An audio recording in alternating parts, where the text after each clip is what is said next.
President Clinton, in his opening, made the most important statement: no one is above the law. And he made it clear that it was perfectly appropriate for the committee to call him and ask him tough questions about what happened. He also made it clear that it was totally inappropriate for this committee to call Secretary Clinton. That's why personally I didn't even show up yesterday. I thought it was outrageous the way they treated Secretary Clinton. She has nothing to do with that. It's this. But President Clinton answered the questions. I think you'll see when we have the deposition that our side that put the survivors first. We had our members, our lawyers ask questions to get the basic facts and asked difficult questions, and the president answered. And it was civil, and he set the tone, in my view, for the precedent that President Trump needs to now come and answer these questions, that Howard Lutnick needs to answer these questions, that other people part of the Epstein class who've been in these files need to come before this committee and ask these questions. And then that's the only way we're going to have accountability and healing. Now I'll turn it over to our ranking member, Grassley. I'm just going to introduce folks. I'll make some comments at the end. I'm going to introduce other members. First we have is Congresswoman Emily Randall.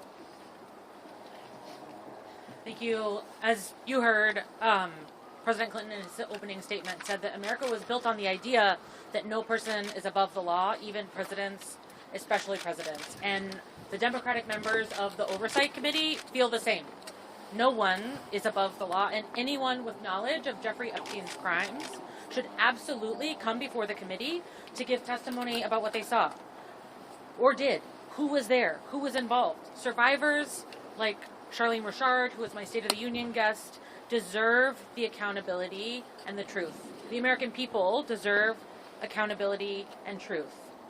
That means a complete release of the files and cooperation, not obstruction, from Pam Bondi, and it means testimony on the record from anyone with information, whether that's Howard Lutnick, Bill Gates, Larry Summers, and yes, even and especially Donald Trump.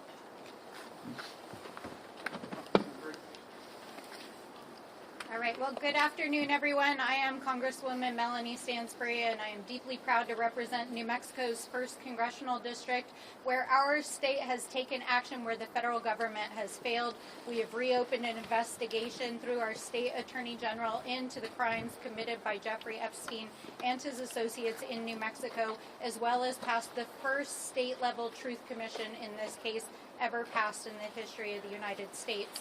We will be working very closely to make sure that the state is able to make a full accounting of the crimes in New Mexico. With regards to today's deposition, I want to be clear at the outset that President Clinton, as of today, has not been accused of a crime.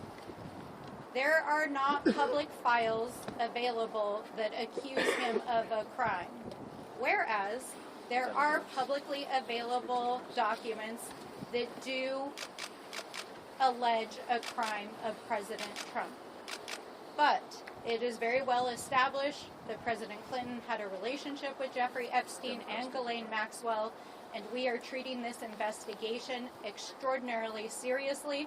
And when you see the recorded deposition, you will see that we asked all of the hard questions centering the survivors, making sure that we get to the bottom of where there are discrepancies in the record, and understanding how not only the crimes that Jeffrey Epstein committed could go on, but why there was a culture that surrounded him wherein the rich and powerful turned a blind eye. And with that, I turn it back to our ranking member. Hello, everybody. Congressman Maxwell Frost. First off, I just thank you to President Clinton for coming here today to speak with us. Answering these questions has been helpful for us as we will continue this investigation. Donald Trump, as we know, needs to come before this committee. He's been caught in multiple lies as it relates to his relationship with Jeffrey Epstein. I can tell you I've seen unredacted files myself that directly refute his assertion that he kicked out Jeffrey Epstein out of Mar-a-Lago and the reasoning why he did that. Also, walking out of this, I can tell you we all now have a lot of new questions that we have to raise as it relates to the reasoning on why Donald Trump had a falling out with Jeffrey Epstein in the first place. Another thing is that I saw about an hour ago Donald Trump in a press conference said that Howard Lutnick is, quote, a very innocent guy. Donald Trump has asserted many times that he knew nothing of Epstein's crimes.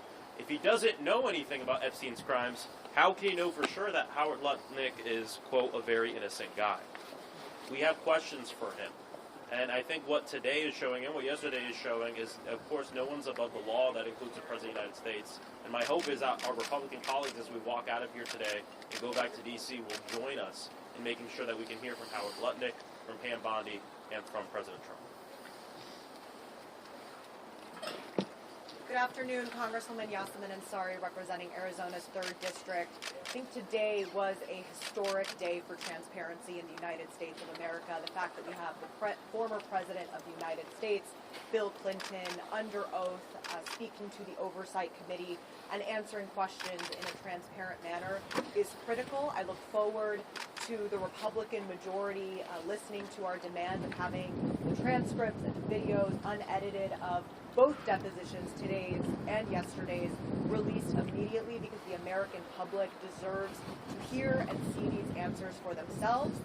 And ultimately, this demonstrates that nobody is above the law. And my top concern at this moment is the ongoing White House cover-up. It is deeply concerning that we are seeing a very coordinated machine from the President of the United States continuously repeating that he has been exonerated. He just repeated that today to members of the Republican Party on the Oversight Committee, repeating that lie as well.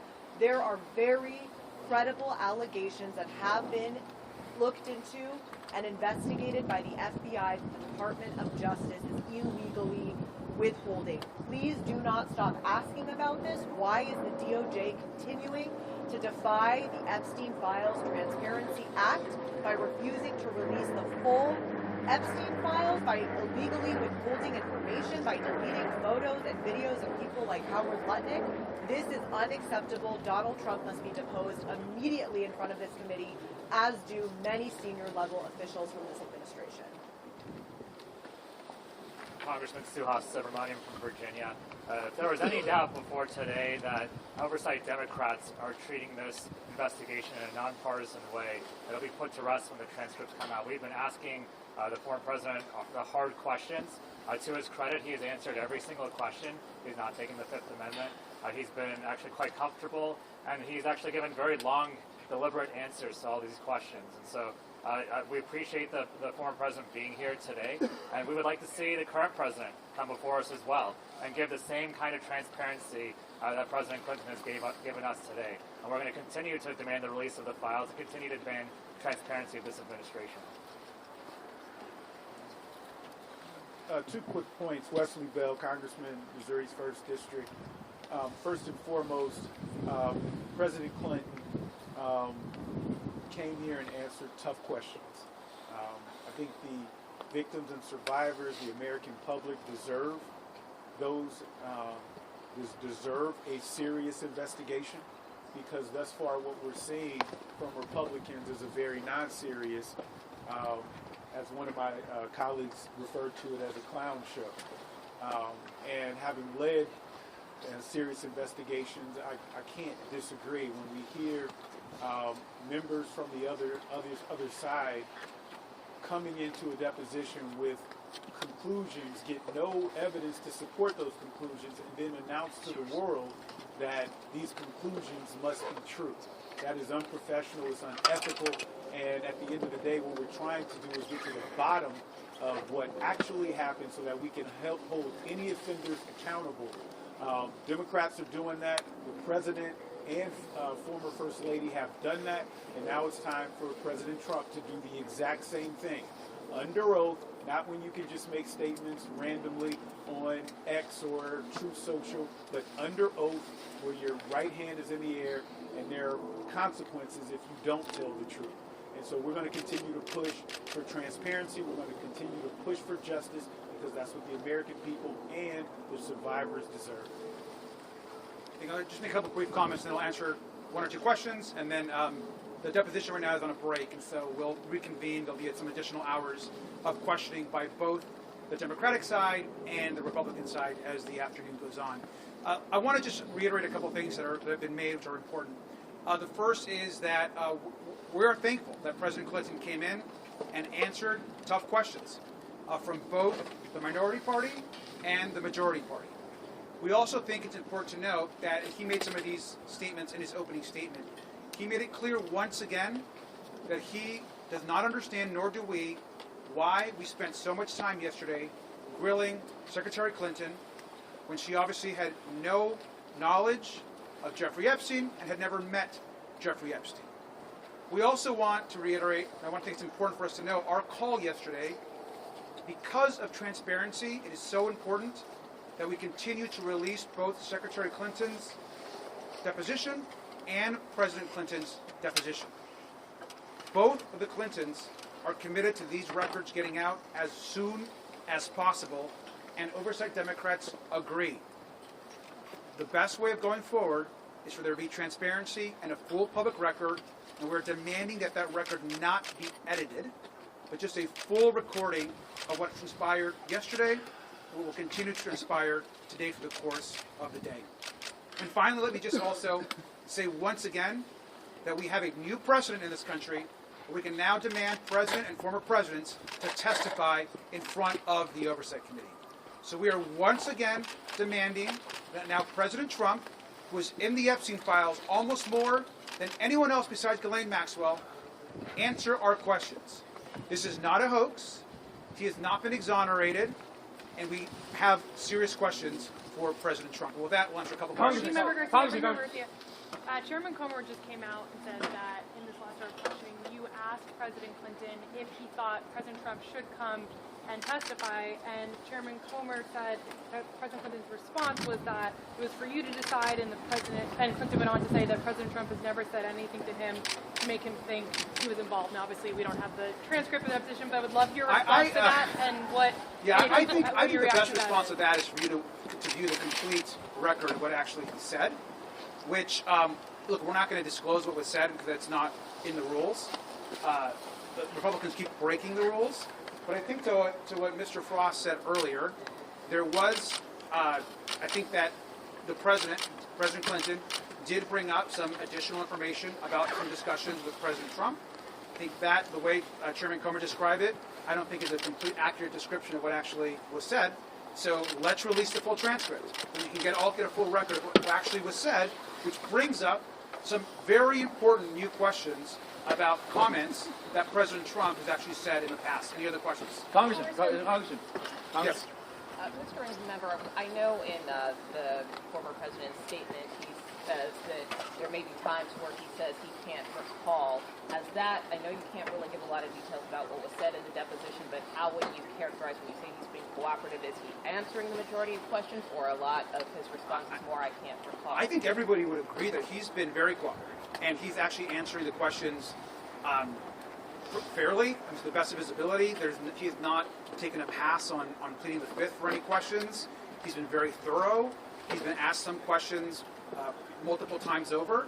I think you'll see that in the transcript. So he's been very cooperative, and in fact, I don't think he's given any sense that he's been uncomfortable to be there. In fact, I think he's been pretty interested in answering, I think, all the questions of both the Republicans and the Democrats. With that, we're going to wrap up. Everyone's on a break. And have Republicans given any indication they want to edit the transcript? Angel, anything you want to say? No, I feel good. The president going to come out today?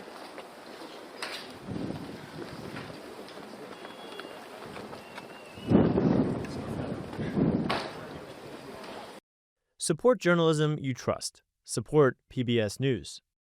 Donate now, or even better, start a monthly contribution today.